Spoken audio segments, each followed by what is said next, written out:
우리나라 전래동화 임금님 귀는 당나귀 귀. 옛날 어느 나라에서 젊은 임금님이 나라를 다스리게 되었어요. 임금님은 신하들을 불러서 말했죠. 어진 임금이 될 터이니 백성들의 말을 잘 듣고 전해주시오. 임금님은 밤낮 없이 나라 일을 돌보았어요. 그러던 어느 날 이상한 일이 일어났어요. 임금님이 거울을 들여다보니 귀가 길쭉해졌지 뭐예요. 임금님은 너무 놀라 입이 쭉 벌어졌어요. 누가 알게 될까봐 잠도 오지 않았어요. 그때부터 귀는 날마다 쑥쑥 자랐어요. 임금님은 모자로 귀를 가려보았지만 자꾸 귀가 삐져나왔어요. 내 귀가 당나귀 귀만큼 커졌구나. 이제 모자도 맞지 않으니 이 일을 어쩌면 좋을꼬. 임금님은 자나깨나 커다란 귀가 걱정이었어요. 임금님은 고민 끝에 모자장이를 불렀어요. 내 귀를 가릴 새 모자를 만들어 다오. 모자장이는 임금님의 귀를 보고 깜짝 놀랐어요. 아, 이럴 수가! 내 귀가 당나귀 귀라는 사실을 절대 입 밖에 내지 마라. 임금님은 모자장이에게 단단히 일렀죠. 며칠 뒤 모자장이는 임금님에게 새 모자를 바치고 집으로 돌아왔어요. 그런데 자꾸 임금님 귀가 떠올랐어요. 아이고, 말하고 싶어 못 살겠네. 모자장이는 입이 근질근질했지만 벌을 받을까봐 꾹 참았어요. 참다 못한 모자장이는 깊은 산속 대나무 숲으로 뛰어갔어요. 그리고 있는 힘껏 소리쳤죠. 임금님 귀는 당나귀 귀다! 한참 소리를 지르고 나서야 속이 시원해졌어요. 그날부터 대나무 숲에서 이상한 소리가 났어요.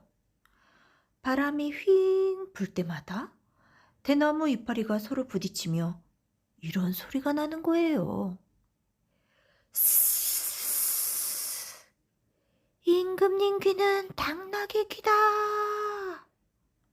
스스스스스. 임금님 귀는 당나귀 귀다. 이게 무슨 소리지? 대나무 숲을 지나던 사람들은 모두 깜짝 놀랐죠. 순식간에 나라 안에 소문이 쫙 퍼졌어요. 자네 그 이야기 들었나? 임금님 귀가 당나귀 귀라는군. 어휴, 듣고 말고요. 참 별일도 다 있죠? 소문은 점점 퍼지고 퍼져서 마침내 임금님 귀에까지 들어갔어요. 당황한 임금님은 신하들에게 명령했어요. 당장 대나무들을 몽땅 베어라! 대나무를 모두 베어내자 이상한 소리도 나지 않았어요. 얼마 뒤 대나무를 벤 자리에 한 농사꾼이 산수유 나무를 심었어요.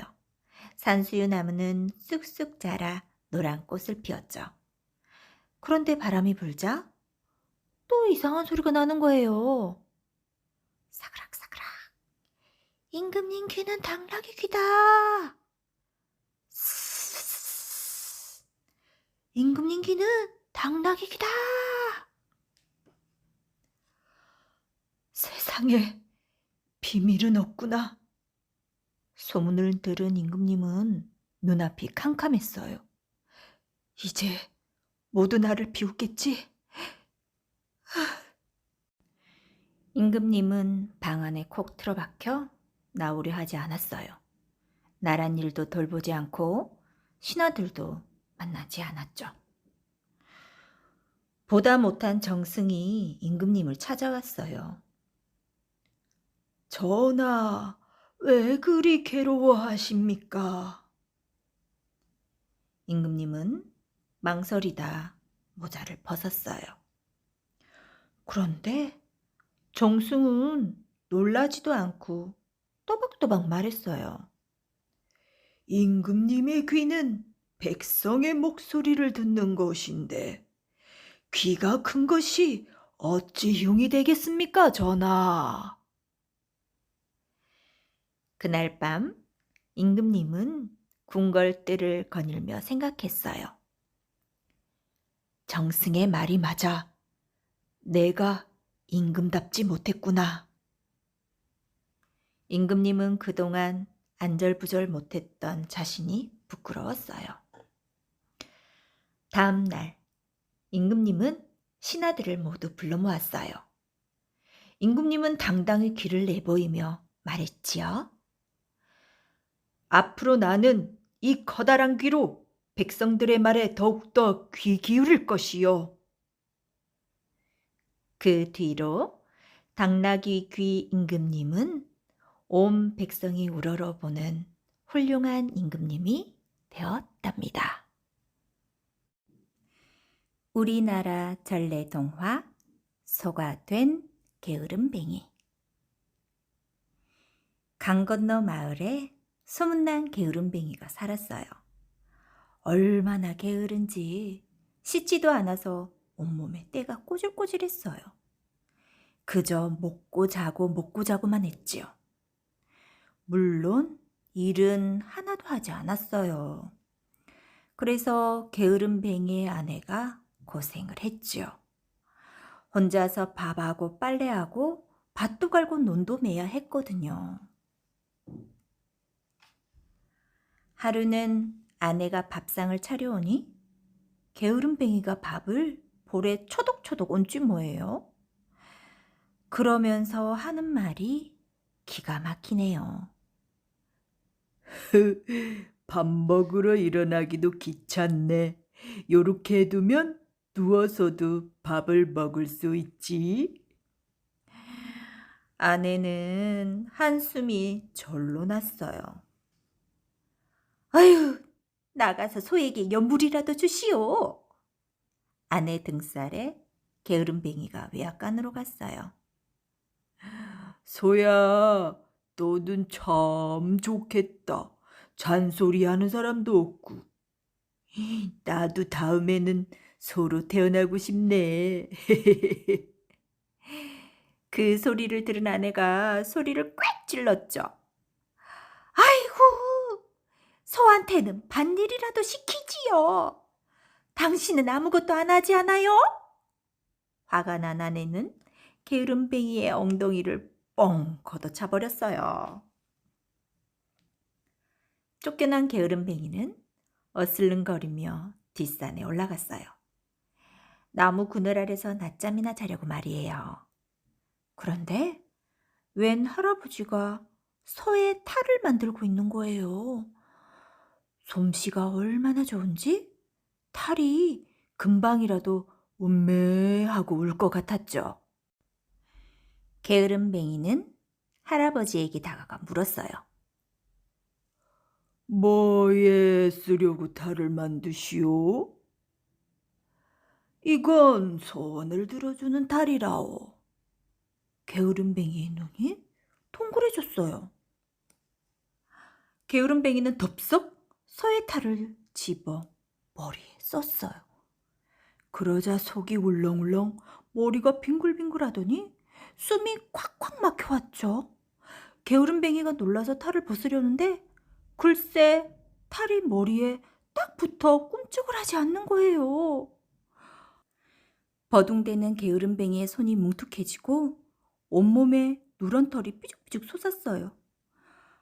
그러더니 맙소사 진짜 소가 되어버렸네요. 소가 된 게으름뱅이는 마구 소리쳤어요.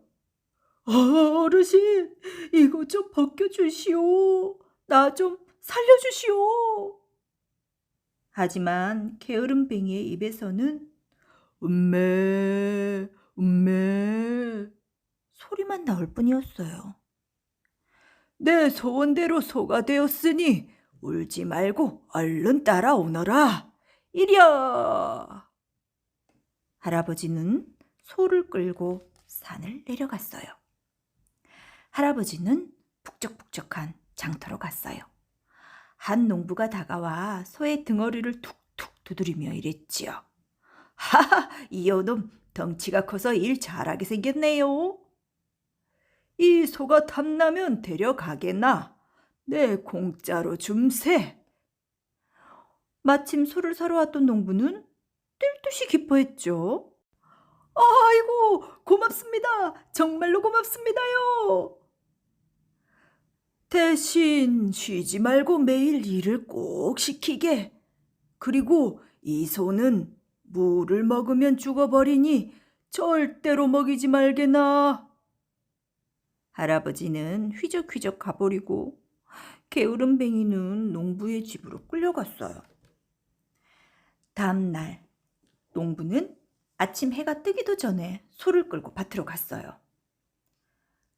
오늘은 이 밭을 전부 갈아야 한다.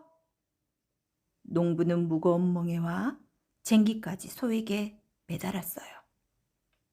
게으름뱅이는 마구 발버둥을 쳤어요. 나는 소가 아니라 사람이요. 게으름뱅이가 소리를 질렀지만 그게 무슨 소용이겠어요?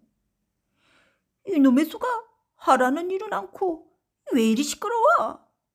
농부는 소의 등짝을 철썩 내리쳤어요. 소가 된 게으름뱅이는 매일 밭을 갈고 무거운 짐을 날랐어요. 해 뜰 때부터 해 질 때까지 쉬지 않고 일을 했죠. 어깨는 끊어질 듯 아프고 다리는 퉁퉁 부었어요. 하지만 잠깐이라도 쉬려고 하면 농부가 마구 때렸어요. 이 게으름뱅이 소! 어서 서둘러 어서! 이러다 해가 지고 말겠다! 그렇게 몇 달이 지났어요. 추운 밤 외양간에 묶인 게으름뱅이는 몹시 슬펐어요. 몸은 여기저기 아프고 배도 무척 고팠죠. 집에 가고 싶다. 둥근 달을 보니 아내 생각이 났어요. 그동안 나 대신 일을 하느라 얼마나 힘들었을까. 게으름뱅이는 밤새 굵은 눈물을 뚝뚝 흘렸어요. 다음 날도 게으름뱅이는 새벽부터 돌밭을 갈았어요. 돌밭은 갈아도 갈아도 끝이 없었어요. 게으름뱅이는 커다란 돌에 발이 걸려서 몇 번이나 넘어졌죠. 이리야, 이리야, 더 빨리 움직여! 농부는 숨 돌릴 새도 없이 일을 시켰어요.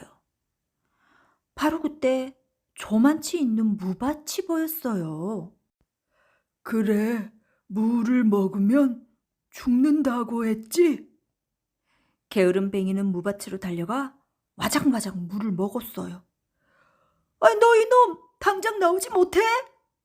깜짝 놀란 농부가 소리치며 달려왔어요.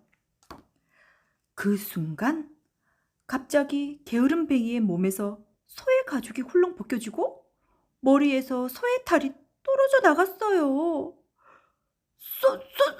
소가 사람이 됐다! 농부는 소스라치며 바닥에 털썩 주저앉고 말았죠. 게으름뱅이도 믿겨지지 않아서 자기 몸을 더듬었어요. 아, 내가 다시 사람이 되었구나.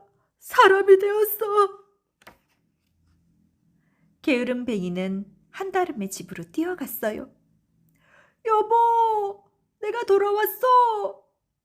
게으름뱅이는 울면서 아내를 끌어안았어요. 도대체 어디 갔다가 이제 온 거예요? 아내도 반가워서 엉엉 울었어요. 앞으로는 당신 고생 안 시키고 열심히 부지런히 살리다. 게으름뱅이는 아내와 손가락을 걸고 약속했대요. 집으로 돌아온 게으름뱅이는 아주 난 사람이 되었어요. 논일 밭일 가리지 않고 열심히 일하고 이웃의 어려운 일도 앞장서서 도와줬대요. 이제 게으름뱅이는 소문난 부지런쟁이가 되었답니다.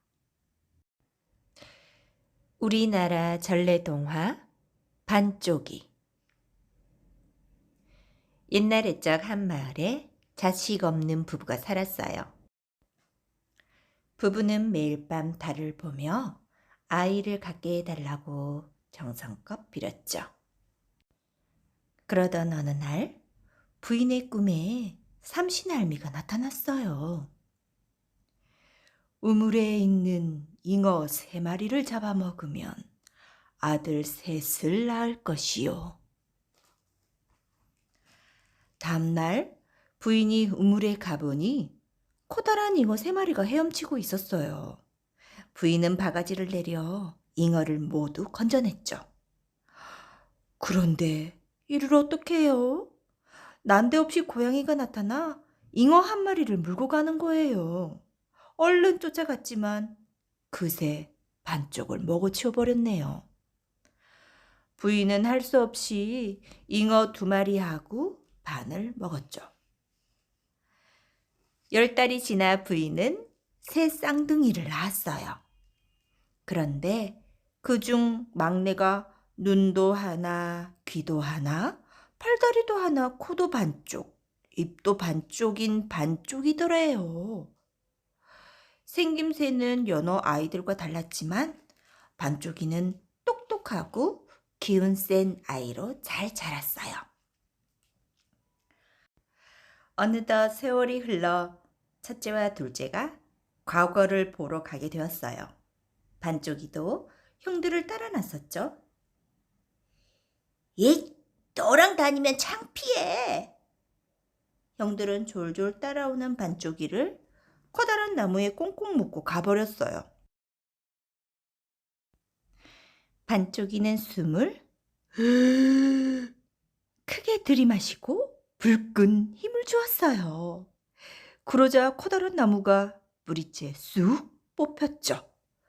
반쪽이는 나무를 짊어진 채 콩콩 형들을 쫓아갔어요. 형님들, 같이 가요. 이그 저놈이 또 쫓아오네. 형들은 반쪽이를 보더니 얼굴을 찌푸렸어요. 이번에는 반쪽이를 바위에 칭칭 묶어두고 갔죠. 반쪽이는 이를 꽉 물고 얼굴이 벌개지도록 힘을 주었어요. 그러자 무거운 바위가 훌쩍 들렸죠. 반쪽이는 바위를 짊어진 채 다시 형들을 쫓아갔어요. 형님! 형님! 반쪽이가 또 쫓아오자 형들은 반쪽이를 동아줄로 칭칭 감았어요.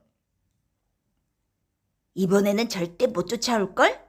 형들은 무서운 호랑이 굴 앞에 반쪽이를 대롱대롱 매달아 놓고 가버렸어요. 어느새 호랑이들이 어슬렁어슬렁 기어나와 반쪽이를 빙 에워쌌죠. 호랑이들이 입을 쪽 벌리고 달려들자 반쪽이는 동아줄을 툭 끊어내고 하늘을 높이 뛰어올랐어요.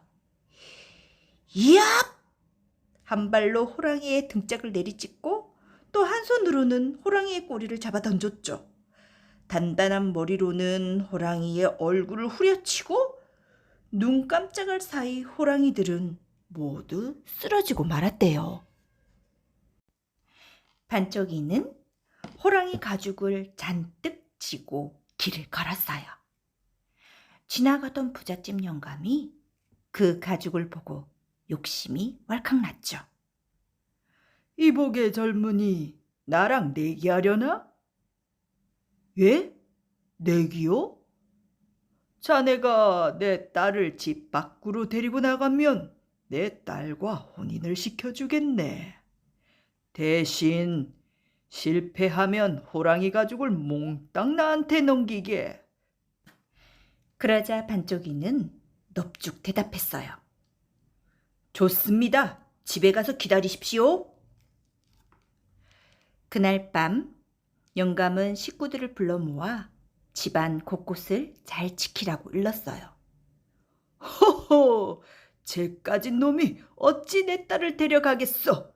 이제 호랑이 가족은 모두 내 거야.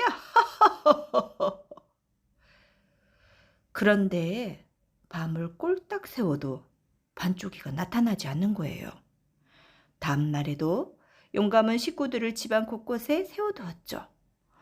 하지만 반쪽이는 나타나지 않았어요. 반쪽이는 사흘째가 되어서야 영감 집으로 향했어요. 영감네 식구들은 쿨쿨 자고 있었어요. 이틀 밤을 꼬박 새웠으니 졸음을 참을 수가 있어야죠. 반쪽이는 살금살금 다가가 머슴들의 상투를 한데 묶었어요. 아들한테는 커다란 소뚜껑을 씌워두고 며느리 입에는 피리를 물려 놓았어요. 영감 수염에는 기름을 바르고 마누라 소매자락에는 자갈을 잔뜩 채워넣었답니다. 반쪽이는 슬그머니 딸의 방문을 열었어요. 그리고 콜콜 잠든 딸에게 벼룩을 한 줌 뿌렸어요. 딸은 머리를 슬슬 긁더니 온몸을 박박 긁어댔죠. 아이고 가려워라. 아이고 나 죽네. 딸이 정신없이 방에서 뛰쳐나오자 반쪽이는 딸을 집 밖으로 데리고 나가며 소리쳤어요. 반쪽이가 따님을 데려갑니다. 사람들은 잠에서 깜짝 놀랐겠어요. 영감이 불을 켜고 부싯돌을 탁탁 치다가 기름 바른 수염에 불이 붙고 말았네요. 아이고 영감, 이를 어째요? 마누라가 불을 끄려고 손을 내젓자 소매자락에 든 자갈이 영감의 턱을 탁탁 때렸어요. 솥뚜껑을 뒤집어 쓴 아들은 하늘이 무너졌다고 소리치고 며느리는 피리만 삑삑 불어댔죠. 머슴들은 내 상투 내놓으라고 난리를 피우니 온 집안이 난장판이 되었지 뭐예요. 부잣집 영감은 약속대로 반쪽이와 딸을 혼인시켰어요. 호랑이와 가죽을 얻으려다 혼쭐이 나긴 했지만 지혜로운 반쪽이가 퍽 마음에 들었던 거예요. 색시도 착하고 똑똑한 반쪽이가 내심 좋았어요. 반쪽이야 뭐 두말하면 잔소리죠. 그 뒤로 반쪽이는 어떻게 됐을까요? 소문에는 두 발로 뚜벅뚜벅 걸어가는 반쪽이를 본 사람이 있대요. 착하고 바르게 살아온 반쪽이에게 하늘이 복을 내린 건지도 모르겠네요. 우리나라 전래동화 해와 달이 된 오누이. 옛날 어느 깊은 산골에 엄마와 어린 오누이가 살았어요.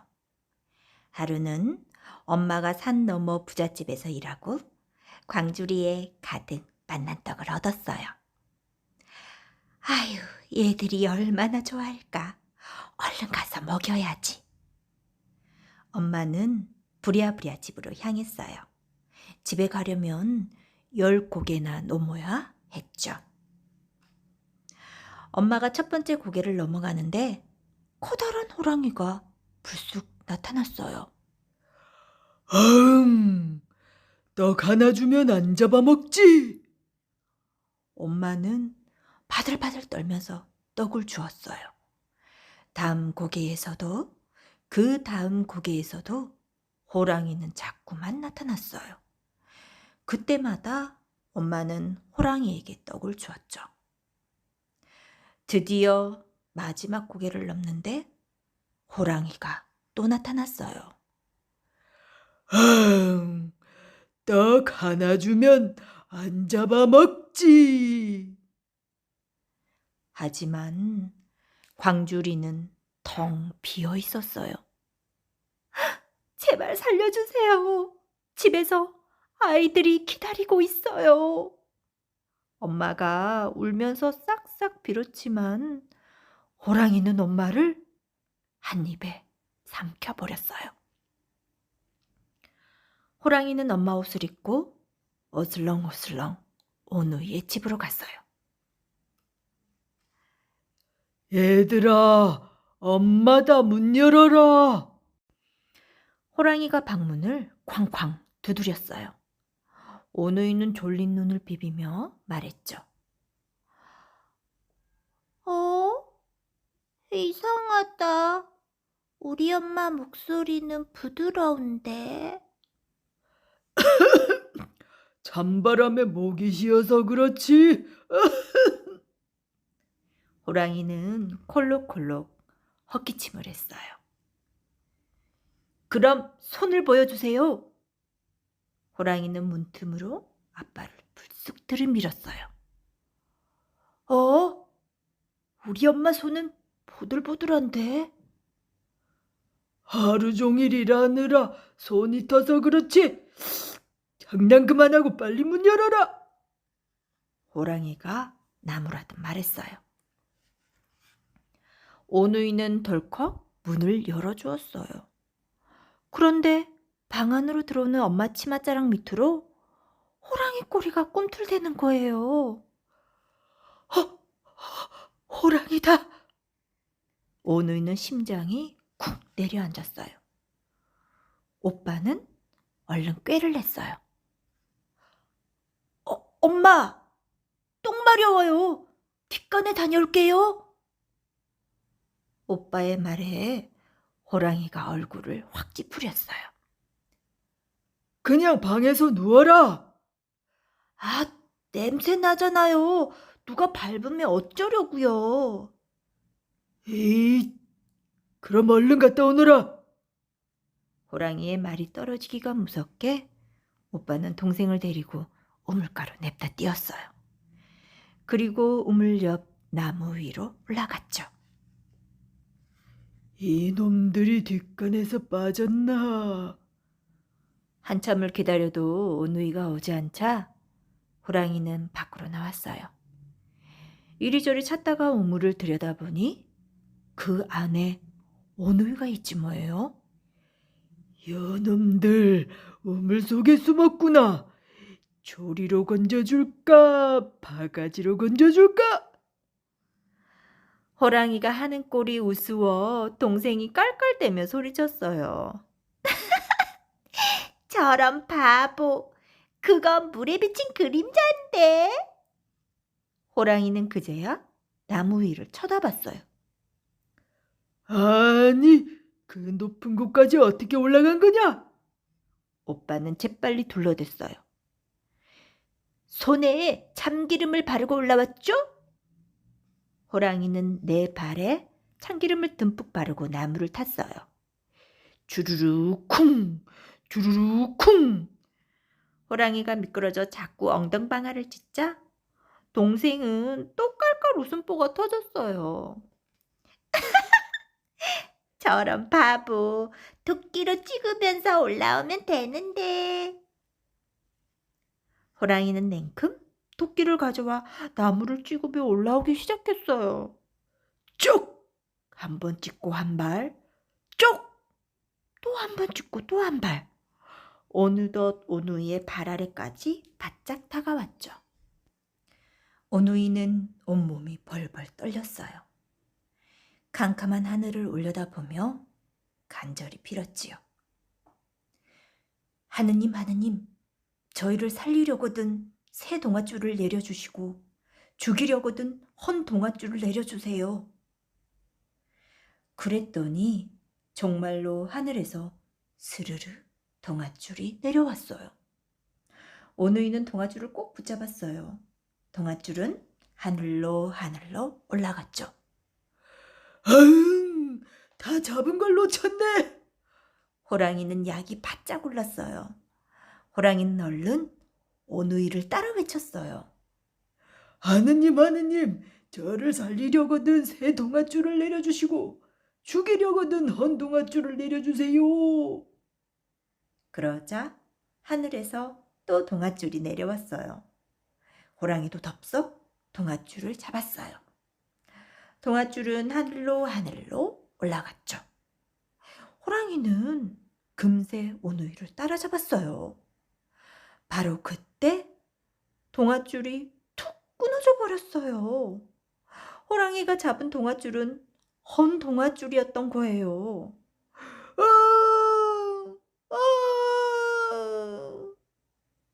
호랑이는 수수밭으로 뚝 떨어졌어요. 호랑이가 흘린 피에 수수밭이 붉게 물들었죠. 오누이는 무사히 하늘로 올라가 해님 달님이 되었답니다. 동생은 해님이 되어 온 세상을 환히 밝혔고요. 오빠는 달님이 되어 밤길을 은은히 비추었죠. 참, 원래는 오빠가 해님, 동생이 달님이었는데 동생이 밤을 무서워해서 오빠가 바꿔준 거래요. 우리나라 전래 동화 공쥐 밭쥐. 옛날 어느 마을에 콩쥐가 살았어요. 콩쥐는 어릴 적에 어머니를 잃고 아버지랑 단둘이 지냈답니다. 그러던 어느 날 아버지가 새 어머니를 맞이했어요. 공쥐야, 인사드려라. 새 어머니시다. 새 어머니는 팥쥐라는 딸을 데리고 왔어요. 새 어머니는 팥쥐만 예뻐하고 콩쥐에게는 하루 종일 힘든 일만 시켰어요. 아이, 얘 콩쥐야, 저 건너 돌밭은 다 맸니? 얘 콩쥐야, 요 걸레가 새하얘질 때까지 다시 빨아라. 마음씨 착한 콩쥐는 새어머니가 뭐라든 고분고분 잘 따랐어요. 그래도 꾹꾹 참은 눈물이 자꾸만 흘러나왔죠. 하루는 새 어머니와 팥쥐가 잔뜩 꾸미고서 콩쥐에게 이러는 거예요. 새로 오신 원님이 잔치를 연다는구나. 나랑 팥쥐는 잔치집에 다녀오마. 어머니, 저도 가고 싶어요. 그러자 새어머니 눈초리가 사납게 올라갔어요. 물독을 그득그득 채워놓고 멍석에 널린 벼를 말끔히 찧어놓고 배 아웃필도 다 짜거든. 그때 오너라.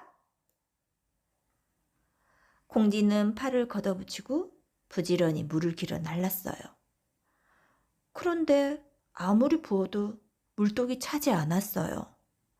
왜 그런가 살펴보니 바닥에 큰 구멍이 나 있는 거예요. 콩쥐가 한숨을 쉬는데 두꺼비 한 마리가 오기적 다가왔어요.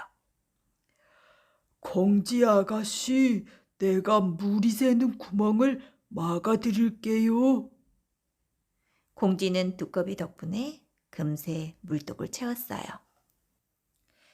이제 벼를 찔 차례예요. 그런데 암만 절구질을 해도 벼가 줄지 않았어요. 이 많은 벼를 어떻게 다 찢지? 공쥐가 울상을 치는데 참새떼가 우르르 날아왔어요. 콩쥐 아가씨, 우리가 도와드릴게요. 참새들은 벼를 콕콕 쪼아 껍질을 다 벗겨주었어요. 배 아웃피를 언제 다 짠담? 공쥐가 배를 짜려고 보니 눈앞이 막막하지 뭐예요. 이러다가 잔치가 끝나버리겠네. 그때 하늘에서 소녀님이 내려왔어요. 내가 배를 다 짜줄게. 너는 잔치집에 가려무나 공쥐야. 선녀님은 고운 비단옷과 꽃신까지 주셨어요. 공쥐는 곱게 차려입고 잔치집으로 갔어요.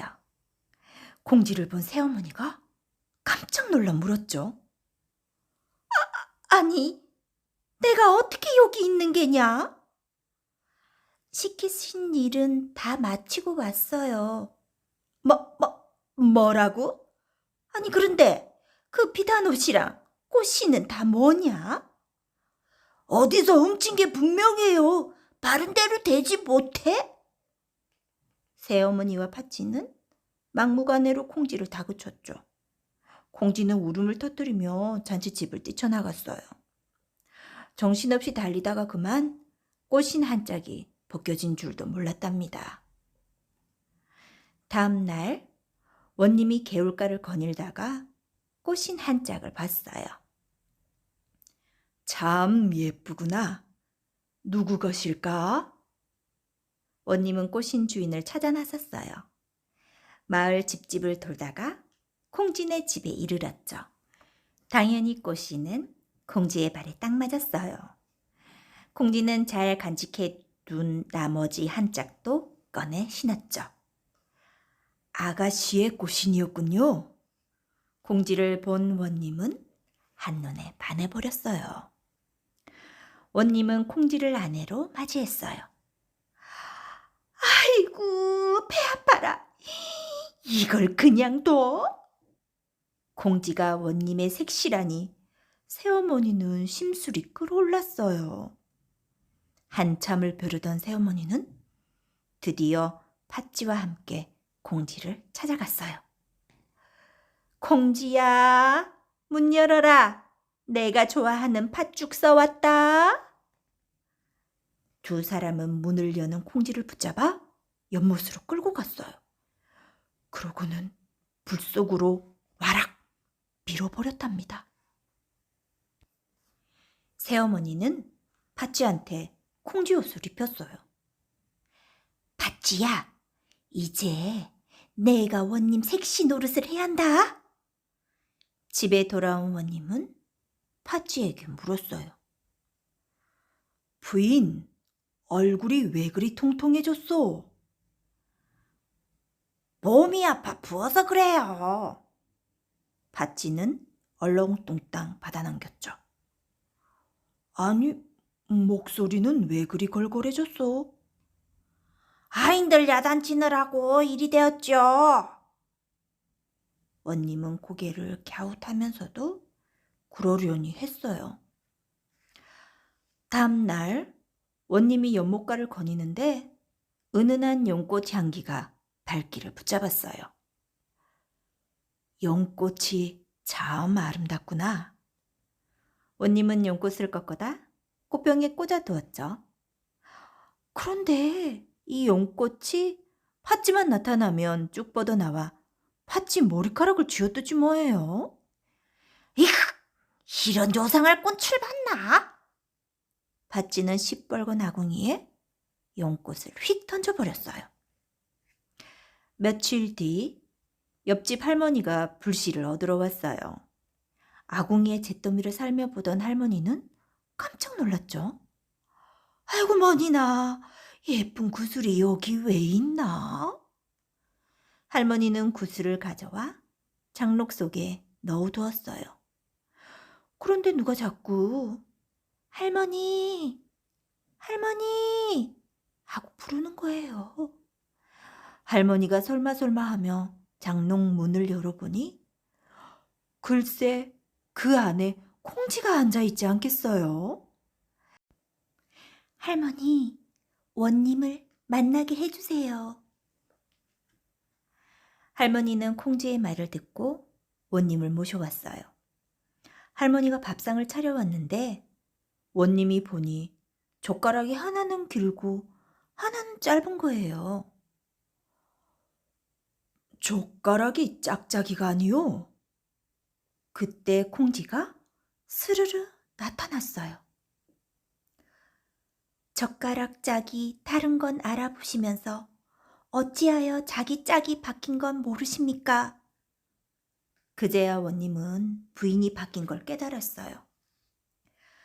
원님은 새어머니와 팥쥐를 불러들여 혼쭐을 내고는 멀리 쫓아버렸어요. 콩쥐와 원님은 손을 꼭 잡고 다시는 헤어지지 말자 꼭꼭 약속했어요. 그 뒤로 콩쥐와 원님은 아들, 딸 낳고 오래오래 행복하게 살았답니다. 우리나라 전래동화 3년 고개. 저기 산봉우리 사이에 고개가 하나 보이죠? 사람들은 저 고개를 삼년고개라고 불렀대요. 삼년고개를 넘을 때는 조심조심 걸어야 해요. 왜냐고요? 삼년고개에서 넘어지면 3년밖에 못 산다는 소문이 있었거든요. 삼년고개 아래에 작은 초가집 하나가 있었어요. 그 집에는 할아버지와 할머니가 살았지요. 할아버지는 100살이 될 때까지 사는 게 소원이었어요. 그래서 매일 무거운 돌절구를 틀었다 놨다 하며 열심히 운동을 했어요. 몸에 좋다는 음식도 골고루 챙겨 드셨죠. 하루는 할아버지가 곤놈마을에 갔다가 삼년고개를 넘어오게 되었어요. 몸에 좋다는 약초를 구해오던 참이었죠. 이게 바로 먹으면 100년을 산다는 백년초라지. 나도 매일매일 먹고 꼭 100살까지 살아야지. 할아버지는 약초를 꼭 안고 싱글벙글 웃었어요. 할아버지, 어디 다녀오세요? 나무 짐을 잔뜩 진 이웃집 돌이었어요. 할아버지는 반갑게 웃으며 약초를 자랑하려고 했죠. 그때 갑자기 할아버지 앞으로 토끼가 펄쩍 뛰어갔어요. 할아버지는 화들짝 놀라 약초를 떨어뜨릴 뻔했죠. 내 백년초! 그러다 쿵! 할아버지는 그만 엉덩방아를 찢고 말았어요. 할아버지, 괜찮으세요? 도리가 할아버지를 일으키며 물었어요. 할아버지는 하얗게 질린 얼굴로 말했어요. 큰일 났네, 큰일 났어. 이제 오래 살기는 다 틀렸어. 아이고. 그러더니 철포덕 주저앉아 땅을 치며 울었어요.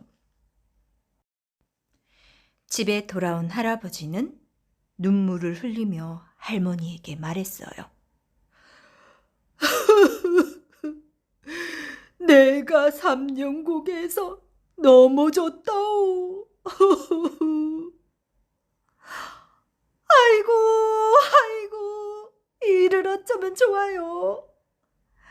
할머니도 엉엉 울음을 터뜨렸어요. 할아버지와 할머니는 마주 앉아 땅이 꺼져라 한숨을 쉬었죠.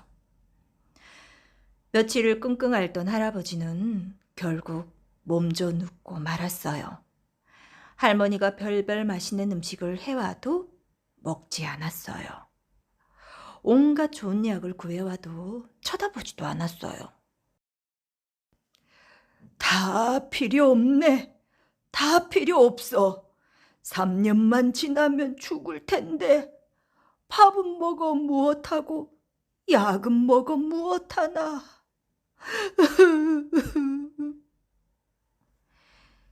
동네 사람들도 모이기만 하면 할아버지 걱정을 했어요. 에이구, 어쩌다 삼년고개에서 넘어지셨을까요? 저렇게 밥을 안 드시다가는 3년은커녕 석 달도 못 사시겠어요. 도리는 할아버지를 도울 방법이 없을까 곰곰이 생각했어요. 다음 날 도리는 할아버지를 찾아갔어요. 할아버지가 오래 사실 수 있는 방법을 알아냈어요. 자리에 누워있던 할아버지가 벌떡 일어나서 물으셨어요. 그래? 어떻게 하면 되는데? 3년고개에서 한 번 더 넘어지시는 거예요. 뭐야 이 끼놈. 화만 내지 말고 잘 들어보세요. 3년고개에서 한 번 넘어지면 3년을 산다면서요. 그렇지. 그럼 2번 넘어지면 6년을 살겠네요. 3번 넘어지면 9년을 살고.